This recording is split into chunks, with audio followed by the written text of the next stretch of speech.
साथियों नमस्कार। आज हम लोग करंट अफेयर्स में राष्ट्रीय परिदृश्य को देखने वाले हैं।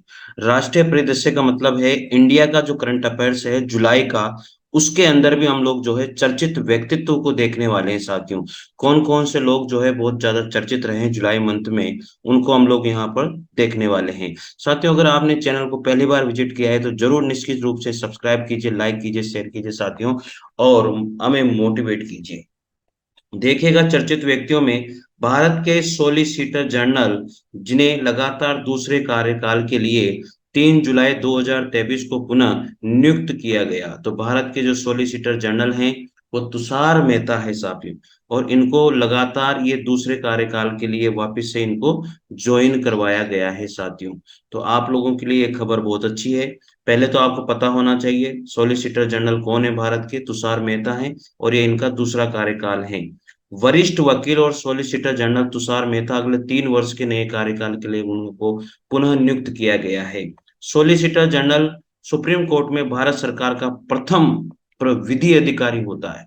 जो सॉलिसिटर जनरल है वो सुप्रीम कोर्ट में जो है भारत सरकार का प्रथम कानून अधिकारी होता है। इसकी नियुक्ति राष्ट्रपति के द्वारा की जाती है साथियों, यह आपको पता होना चाहिए। 19 जुलाई 2023 को भारतीय तटरक्षक आईसीजी के 25वें महानिदेशक कौन बने? राकेश पाल को बनाया गया है। 23 जुलाई 2023 को ओडिशा के मुख्यमंत्री ने लगातार किस राज्य का मुख्यमंत्री रहने का नया रिकॉर्ड बनाया है? नवीन पटनायक। साथियों, जो उड़ीसा के मुख्यमंत्री नवीन पटनायक हैं, लगातार वो नवीन पटनायक ही मुख्यमंत्री बने हुए हैं।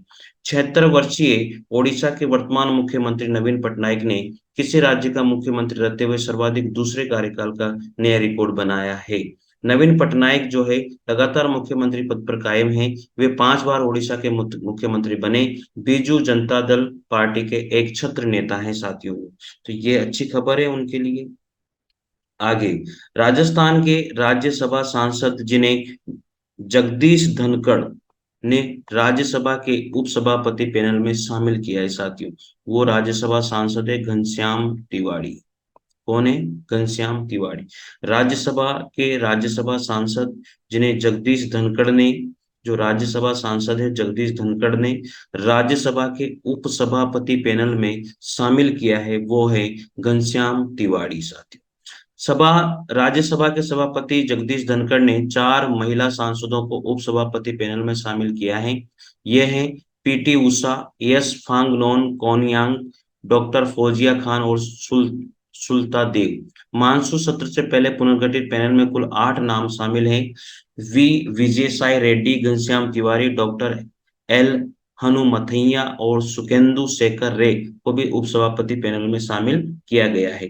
सभी महिला सदस्य पहली बार सांसद बनी हैं और एस फांगनोन कोइनाक नागालैंड से राज्यसभा सदस्य के रूप में चुनी जाने वाली पहली महिला थी। उच्च सदन के इतिहास में यह पहली बार है कि उपाध्यक्षों के पैनल में महिला सदस्यों को भी समान रूप से प्रतिनिधित्व दिया गया है। 5 जुलाई 2023 को हरित हाइड्रोजन पर प्रथम अंतर्राष्ट्रीय सम्मेलन का आयोजन कहां पर किया गया साथियों? नई दिल्ली में किया गया है। यह आपको याद होना चाहिए।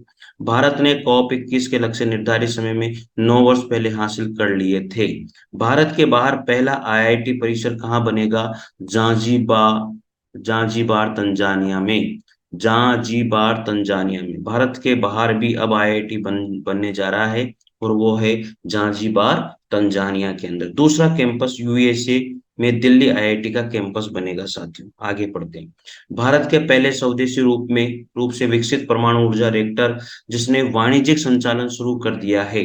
भारत का जो पहला स्वदेशी रूप में विकसित है परमाणु ऊर्जा रिएक्टर काकरापार परमाणु ऊर्जा परियोजना, जो गुजरात में है, पहले तो ये याद होना चाहिए। और ये भारत के पहला स्वदेशी रूप से विकसित परमाणु ऊर्जा रिएक्टर है जिसने वाणिज्यिक संचालन को शुरू कर दिया है।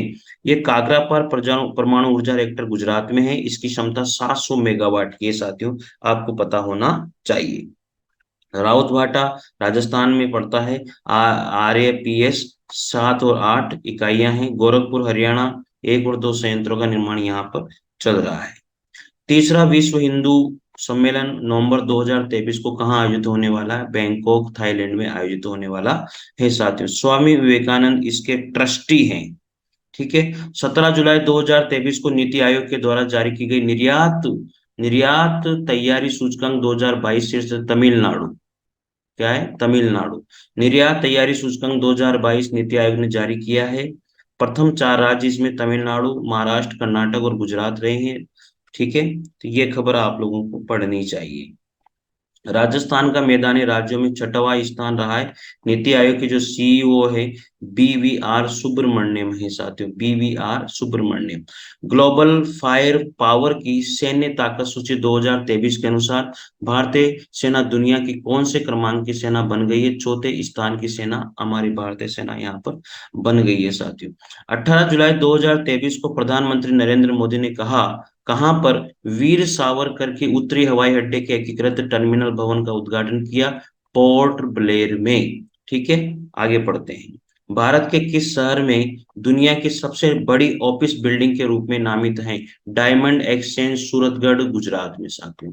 तो भारत का कौन सा शहर है जिसमें दुनिया की सबसे बड़ी ऑफिस बिल्डिंग है? वो है डायमंड एक्सचेंज सूरतगढ़ गुजरात में है साथियों। इसमें 6,500 डायमंड कर्मचारी काम कर सकेंगे। ये बात गुजरात के लिए बहुत गर्व की बात है। 26 जुलाई 2023 को प्रधानमंत्री नरेंद्र मोदी प्रगति मैदान नई दिल्ली में वैश्विक सम्मेलनों के सबसे बड़े स्थान के रूप में विकसित किए किस केंद्र का लोकार्पण करेंगे? अंतर्राष्ट्रीय कन्वेंशन सेंटर भारत मंडपम का उद्घाटन करेंगे साथियों। देश का पहला सहकारी संचालित जो सैन्य स्कूल का शिलान्यास कहाँ पर किया गया है? मेहसाणा गुजरात में। देश का जो पहला सहकारी संचालित सैनिक स्कूल है वो उसका शिलान्यास हुआ है मेहसाणा गुजरात में। गुजरात के मेहसाणा में बोरियावी गांव में मोती भाई और चौधरी सागर सैनिक स्कूल का शिलान्यास किया गया केंद्रीय गृह मंत्री अमित शाह द्वारा। यहाँ पर यह देश का पहला सैनिक स्कूल होगा जो सहकारी संस्थाओं के द्वारा संचालित किया जाएगा साथियों।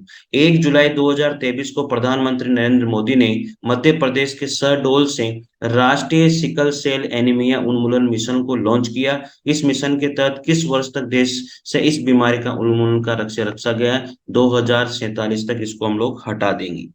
अब आगे जो साथियों ये खबरें आप लोगों को बहुत अच्छी लगी होगी।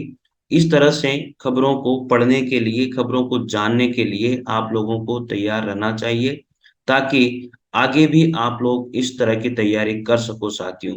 तो साथियों ये जो जितने भी हैं चर्चित व्यक्तित्व से संबंधित हैं और जुलाई मंथ की करंट अफेयर्स हैं और राष्ट्रीय परिदृश्य हैं, ये इंडिया की करंट अफेयर्स है साथियों। तो निश्चित रूप से आप चैनल से जुड़िए, सब्सक्राइब कीजिए, लाइक कीजिए और शेयर कीजिए।